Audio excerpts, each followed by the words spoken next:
l'Atlético de Madrid. Petite victoire contre Sasuna, 1-0, but de Julián Alvarez, qui va de mieux en mieux d'ailleurs. Il s'intègre de plus en plus, il a dit, dans le système de Simeone. Alors, petite victoire, mais elle signe surtout une nouvelle page de l'histoire des Colchoneros. Ça fait 13 ans que Diego Pablo Simeone est l'entraîneur de cette équipe. On se dit, de toute façon, il n'y a plus de record à battre. Qu'est-ce qu'il va battre comme record ? Eh bien, s'il en a eu un. C'est la première fois depuis qu'il est entraîneur, d'ailleurs c'est la première fois dans l'histoire de l'Atlético, que le club remporte 14 victoires de suite. 14 victoires de suite, toutes compétitions confondues, c'est du jamais vu. Ça prouve bien qu'il y a une vraie dynamique. Je vous rappelle qu'au début de saison, ça n'allait pas très bien. On se disait, oh, l'Atlético, ça va être dur cette saison. C'est vraiment la fin de Simeone. Et dans le foot, il faut avoir de la mémoire, comme tout. Et alors, je sais qu'il y a l'expression espagnole qui dit las comparaciones son odiosas, les comparaisons sont odieuses, mais moi, je suis obligé de faire une comparaison que de plus en plus de gens font en Espagne. Quand j'ai vu le match hier contre Sasuna, ben, j'ai rajeuni de plus de 10 ans. Quand, lors de la saison 2013-2014, première Liga remportée par Diego Pablo Simeone. On est exactement dans le même truc. Des victoires sur de la stratégie, sur des coups de pied arrêtés, 1-0. Où ça joue pas forcément très bien, mais c'est ultra solide. Là, on retrouve, et je fais rapidement une petite parenthèse, Clément Lenglet, ce qu'il est en train de faire, on est en train de découvrir un nouveau Clément Lenglet. Passeur, là, sur le but. Passeur, on va expliquer pourquoi, mais aussi le sérieux qu'il a et l'assurance qu'il donne derrière. On est en train de retrouver la grande époque avec Godin, avec tous ces gens-là, quoi. Donc, on se retrouve aujourd'hui avec un Atlético qui ressemble, à mon avis, avec un peu plus de talent devant, un peu plus de créativité devant, à l'Atlético de la saison 2013-2014. Et quand je voyais le but marqué hier par Julián Alvarez, sur corner, vous avez Clément Lenglet qui prolonge de la tête. Le corner de Griezmann. De Griezmann, bien oui. C'est tellement évident. Bah oui, Griezmann, tu as raison de le préciser, mais c'est tellement évident pour moi que... Bref. Prolongation et la reprise de Julián Alvarez. Et en fait, on appelle ça la pizarra en espagnol, c'est-à-dire le tableau. Tout ça est travaillé. Tout ça, c'est pas du hasard. Ça, c'est du travail tactique. C'est la stratégie sur les coups de pied arrêtés qui est extrêmement travaillée en Liga et surtout énormément à l'Atlético.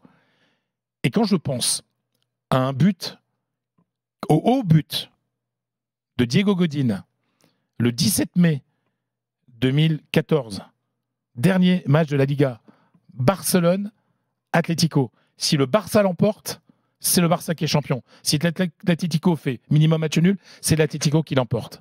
L'Atlético est mené. Et cet après-midi, en préparant cette émission, j'ai revu une interview postérieure de Diego Godin qui explique comment tout ça avait été préparé, en fait.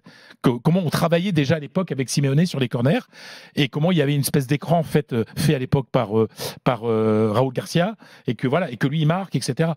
Je me dis, on est exactement dans la même stratégie, c'est-à-dire copier-coller dans le sens où il reprend les vieilles bonnes recettes dans une saison, et je l'avais déjà évoqué, où le Real et le Barça montrent certaines lacunes, hein, parce que là aujourd'hui vous avez l'Atlético qui a, je dis pas de bêtises, 6 points d'avance sur le Barça et un sur le Real. 6 points d'avance sur le Barça, c'est beaucoup, et un Real, on en parlera tout à l'heure, qui montre là aussi beaucoup de lacunes avec cette défaite contre l'Atlético, contre le Barça.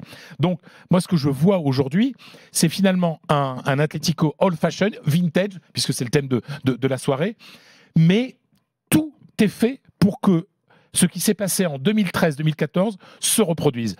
La physionomie de beaucoup de matchs, l'assurance défensive, et puis il y a un truc aussi qui est très fort, je l'ai déjà évoqué, c'est qu'il y a un banc exceptionnel avec des types qui sont tous aussi motivés que les titulaires. C'est-à-dire que tu fais rentrer un mec, il est aussi performant, voire plus performant que le 11. C'est la raison pour laquelle je m'avance aujourd'hui à le dire, le grand favori pour la Liga, parce que je suis un vieux et que j'ai vu plein de matchs et que j'ai vu cet Atlético de 2013-2014, je pense que l'Atlético a un boulevard pour être champion d'Espagne. Et ça va beaucoup mieux aussi en Ligue des Champions depuis plusieurs semaines.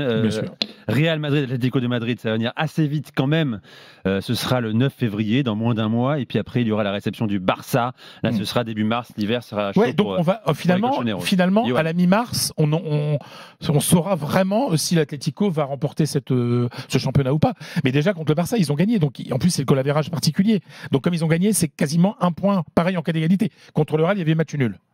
Johan. Ils ont fait un mercato ambitieux. On a beaucoup parlé quand ça allait un petit peu moins bien de Julián Alvarez qui marquait pas tant que ça. Moi, il y a un joueur que j'ai perdu de vue. Alors, je l'ai vu rarement quand j'ai regardé l'Atlético. C'est Gallagher. Hier, il est sorti. J'ai pas le sentiment. Ouais, c'est pour ça que je voulais te poser la question parce que je l'ai vu sortir à la mi-temps et j'ai pas l'impression qu'il fasse un gros début de saison. Non, il y a eu quelques destellos, quelques petits détails, comme on dit en espagnol, qui intéressants, mais il est remplacé à la mi-temps hier. Ça veut bien dire quelque chose, tu vois. Donc, mais après, je vais dire, Griezmann aussi a eu du mal quand il est arrivé avec Simeone. C'est la méthode Simeone, le travail au quotidien avec Simeone, c'est pas facile pour tout le monde. Il faut parfois un temps d'adaptation. Tu sais, il y a quelques semaines, on disait aussi que Julián Álvarez, c'était compliqué. Et puis là, maintenant, il manque encore. Il y a des occasions, il n'y en a pas beaucoup, il en manque encore. Mais bon, il met le but de la victoire. Donc moi, je pense sincèrement que là aussi, ce que j'adore, c'est que là, vous avez, vous parlez de titre à Simeone et il te parle, il dit oui, Elche, le prochain équipe en coupe, ça va être très dur. Vous connaissez la maxime de Simeone. Partido a partido, match après match. Ça, ouais.